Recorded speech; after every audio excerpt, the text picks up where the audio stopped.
outside of, losing your job. All right, let's get to men's basketball for a second. Women's basketball, a note there as well. 13 teams. Not sure if you saw this, but a record-tying 11 ranked teams lost on Saturday in men's top 25. 2 of them were to other ranked teams. And then on Sunday, a couple of more went down. Even Kentucky, which had been really struggling, beat number 5 Tennessee. Texas had a great win. Kansas found a way, as they seem to always do, to win. Baylor's won a couple in a row after that 0-3 start, a game at home against Oklahoma State where they started well for the first time in quite some time. But you have the following teams, that I'm going to include Houston because they're a part of the Big 12 on June the 1st or July the 1st. Houston, KU 1-2. Texas 7. Iowa State, really good team. At number 12, lost to Kansas by 2. 13th is Kansas State. 14th is TCU. Baylor at 21. And then the AP coaches poll, there's a little bit of a difference where Kansas State is 15th in one, 13th in another. TCU 13th in one, 14th in another. Baylor 21st in one, 22nd in another. Yeah. So they are locked and loaded inside, and they're only going to just keep beating each other up and probably stay highly ranked as long as they win on occasion. I think Baylor not only needed a win, but they needed a win like that where they could be comfortable for a little bit of the game and kind of work out some things and find out how things are going to go when you're actually being successful, and they weren't having to press and they weren't having to think oh my God, what's going to happen here? So I think that'll be good. And I do think that the win, against West Virginia on the road was just a big relief to them all the way around, and that they're not worried about, oh my God, are we going to go 0-4? Are we going to go 0-5? When is this going to stop? Because they're out of the free fall. Kentucky was interesting because not only has Kentucky been struggling, but last week in particular, if you follow Kentucky basketball at all, it is coming to a head between the AD Mitch Barnhart and John Calipari on getting this arena, or not the arena, but the basketball facility built, arena improved, all the things that John Calipari wants that really started to sour back in football season when he made that comment about we're a basketball school. Their relationship has taken a turn, and the fans are tired of Coach Cal. I mean, we showed it last week, the kid with a sign that got kicked out that said, please go to Texas, for John Calipari. And then going and beating Tennessee is a total Coach Cal thing to do, is right when, the Wolves are at your door, be like, oh, yeah, we just beat the, one of the highest ranked teams in the country. So, sometimes we can still Kentucky. But, yeah, that was a really weird week in Kentucky. I mean, all those demands are fine, and I understand, sort of where he's coming from being, John Calipari and all of that. But how about your team win some games? How about you win some games? So they won a game. They won a big game, and they can celebrate that. But they're 11-6, I think, is their total record at this point. So, you need to win a few more and before you start to feel high and mighty again. But, yeah, that is what seems like a tenuous situation it's going to have to give at some point. And I don't know, maybe they go on a run, but right now they're, 9th out of 14 in the Southeastern Conference standings. So There's still a way to climb back up, certainly.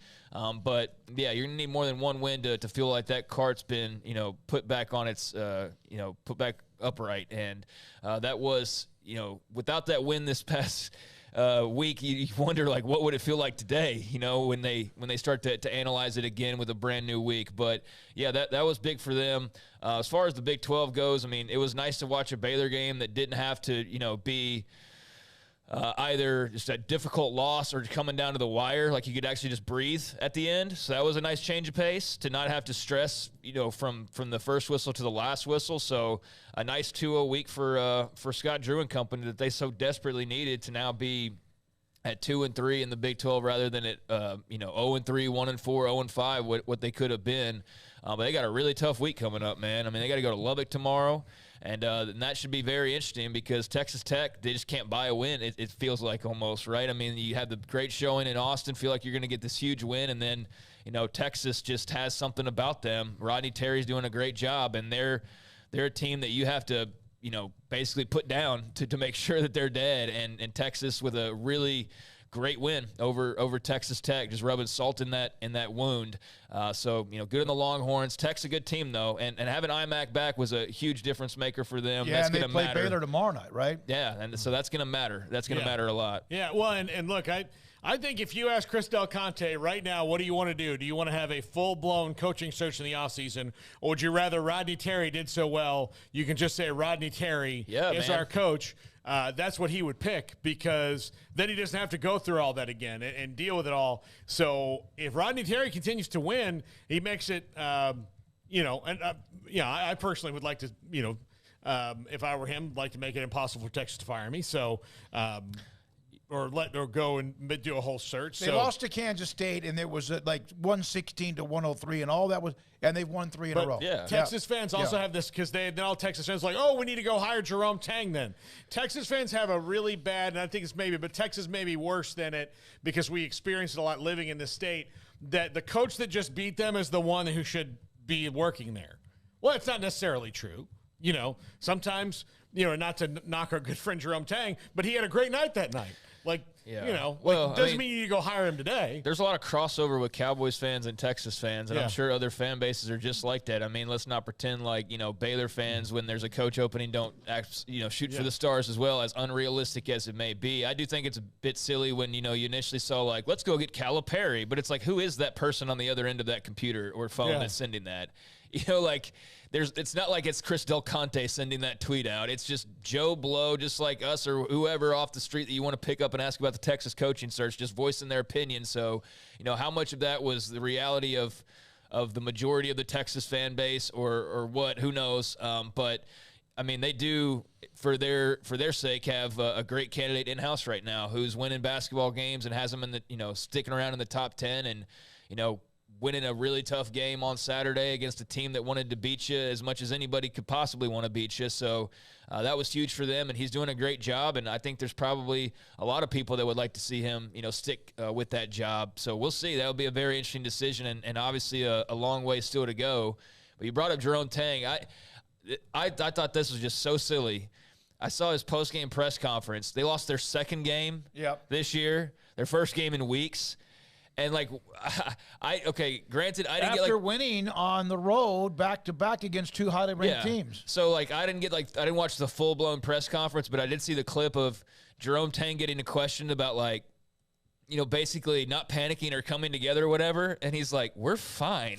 We lost, and I was just like, how ridiculously spoiled did you get? How quickly did you get spoiled when the team that is just reeling off win after win, top 25 wins, more energy than they've had in that building in years, and they lose a game, and it's all of a sudden like, what's falling? What's wrong? What's going? And it's like he had to, tell them like, it's okay. It's just a loss. We're gonna be fine. It's Big 12 basketball. This is going to happen. I just thought that was kind of silly that anybody would have reacted, too negatively to loss number 2 on the year when it's mid-January at this point. He's doing a great job.